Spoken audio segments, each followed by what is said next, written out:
Hi, and welcome to Omar Will Watch Anything, where I watch the worst movies on Netflix Instant Watch so you don't have to. This week I watched A Talking Cat as inspired by the Tumblr dedicated to this movie. This movie's just come out and there's already Tumblr, so how could I not watch this film? So, here's my review. The movie starts off with the Fantastic Four symbol. I'm just kidding, Phase 4. I know who you are. Here's my resume. The movie actually starts off with a waterfall, and then a rainforest, and then a talking cat. Except it's a voiceover, so we're hearing his thoughts. So he's a thinking cat? And then there's the craziest, trippiest title sequence. Anyway, we meet this dad who just retired and lives in a crazy, weird, crazy house with a super cool hip son. Anyway, a giant cat walks into the house and they're like, hey, was that a cat? No? And then the boy gets a call from a girl and he gets instantly flustered. She's like, hey, did you take English? And he's like, I think just... Anyway, we meet another family with a mom who's trying to start a catering business, a daughter who is super smart at business for some reason, and a son who has nothing to contribute to the world. I know these things because they tell each other these things in the first scene you meet them. Then they meet the talking cat because he was chasing a laser pointer. Oh, was I not supposed to notice that? Anyway, the girl from before comes over for English tutoring, and we learn two things about her. One, she does not like to read books. And two, she loves swimming. I don't want to read. I don't like reading. I want to swim. Can I swim? I like your pool. I want to swim. I don't read. I swim. Wait, I recognize that pool. Now I know where this house is from. It's from 1313 Hercules. What are the chances? How have you been, house? Back with the other family, the mom and daughter have the weirdest conversation, except I don't remember it because I'm too distracted by the fact that the apple symbol is blocked off by gaff tape. And outside, the brother is moaning about how he's nothing to contribute to the world. You're building a fence! You build fences then! Back inside, the daughter's on the phone and we only hear half of her conversation. So seriously, for maybe 3 minutes, she sits there and goes, I know, I know, I know. Then, the talking cat talks to her. A talking cat? And the talking cat explains to her that he can only speak to people once. And what does the talking cat do with his one chance to talk to her? This character, he says, check your computer. That's it.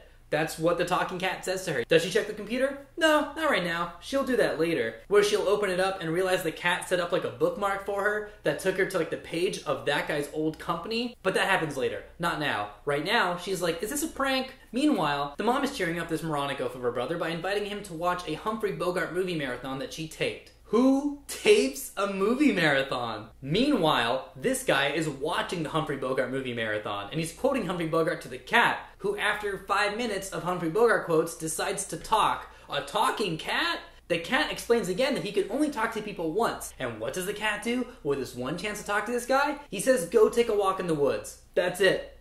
The next day, this guy's talking to himself in the mirror. I cannot wait for him to turn into Green Goblin. And he's like, I'm gonna go walk in the woods like that cat told me to. Meanwhile, Fence Boy is talking to a cat. A talking cat? They talk about the fact that the boy has no imagination. But then he's like, wait, if I'm talking to a cat, then I have to have imagination, right? No!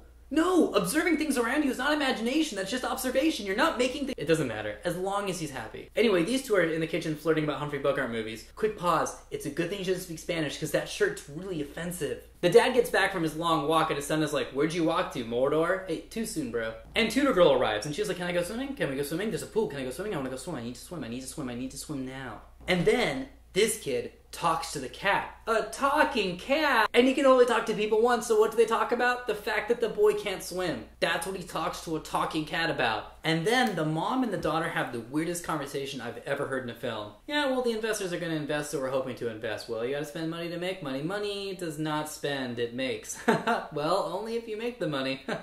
Don't I know it? Cheese puffs. I forgot to mention the fact that 60% of the dialogue in this film is about cheese puffs. Anyway, this guy nearly gets hit by a car driving at 5 miles per hour, and then he drops the cheese puffs, and then everyone has an argument about the cheese puffs. So the teenage daughter runs away with this man back to his house, and they talk about a business app that she's been developing. It turns out this girl is like a computer genius. Meanwhile, this kid is trying to teach himself how to swim. Hey, life tip, if you don't know how to swim, don't teach yourself. You'll drown. Suddenly Fence Boy arrives and teaches him how to swim. And there's so much chemistry between these two. Then the mom arrives and is mad because of the investors. So she tells everyone to go to their designated houses. But the dad's like, wait, I've got her app on this thumb drive. And I'm gonna have to quickly explain what the app is right now. The girl designed an app where you scan all of your clothes in and it designs outfits for you. So, what do? They scan all of their clothes using a clothes scanner. Wait, no, that's a book light. Like how, that's so obviously a book light. Also, where is the talking cat? He got hit by a car. So everyone gathers around the cat and you know it got hit by a car because it's got gauze wrapped around its head. And everyone's like, how are we gonna heal the cat? And then Fence Boy's like, wait, when it was talking to me, it told me about a magical collar. And they're like, does the magical collar do stuff? And he's like, I think it does something. So they go find the magical collar and they put it on the cat and something happens. And they're like, the cat's healed.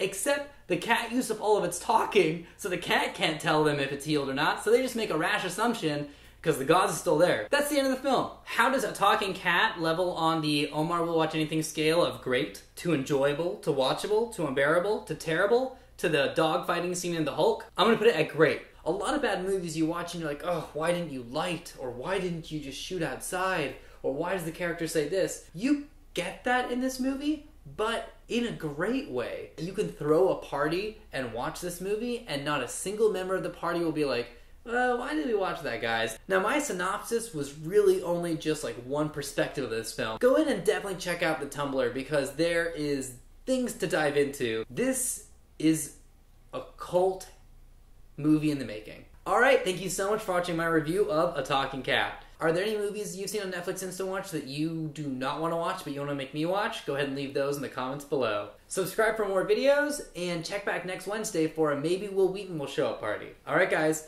have a great week and enjoy those cheese puffs. Bye.